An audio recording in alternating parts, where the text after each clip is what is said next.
kỹ. Để được gì và giờ cũng trong một đêm anh tự nghĩ.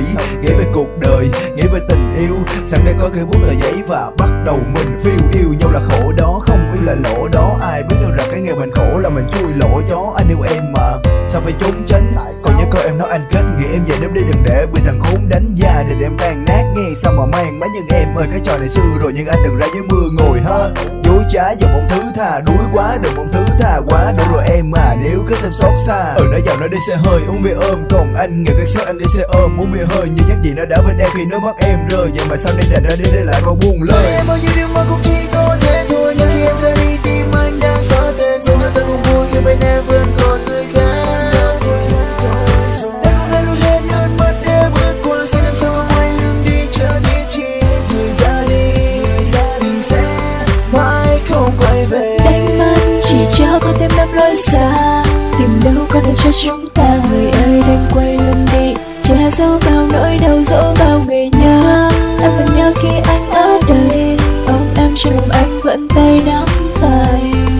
Nhưng khi đôi ta vẫn như vậy. Dối trá hai từ anh muốn nói ra đúng mà là vậy đó. Cũng như là em nói là thằng thối tha. Anh đã kết yêu em rồi thôi buông tay anh ra đi. Quay về nơi anh đã đến, đừng để dòng lại ướt mi. Đừng có trách anh mọi chuyện nó cũng qua rồi. Giấc mơ đừng phát em vẫn xa xôi. Anh biết em cần một cuộc sống mới. Dù em không có miệng nhưng anh biết hành động đang thấy lời nói giữ em ở bên. Những đôi chân em muốn đi cũng đến lúc anh biết mình phải làm gì. Buông tay và cứ thế nhìn em bước đi. Ngày xưa thì trên môi em nở nụ cười khi mình chia tay. Nhưng giờ em quay lại em muốn mình tay trong tay. Thôi tôi không giỡn đâu ở nhà má. Sống ở trên đời thì phải biết mình quyết tài.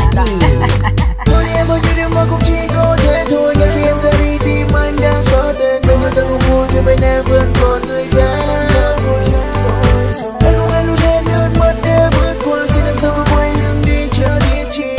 Rồi ra đi mình sẽ mãi không quay về. Như có nước mắt ứa rơi trên mi. Nếu có lúc anh nói sẽ ra đi thì em đành phải chấp nhận thôi. Khi anh yêu đã cứ muốn đi, trong tim em đau đớn rất nhiều. Biết phải làm gì để giữ anh vì người đã bỏ đi thật xa. Biển tình đã cạn rồi em cứ bước đi em.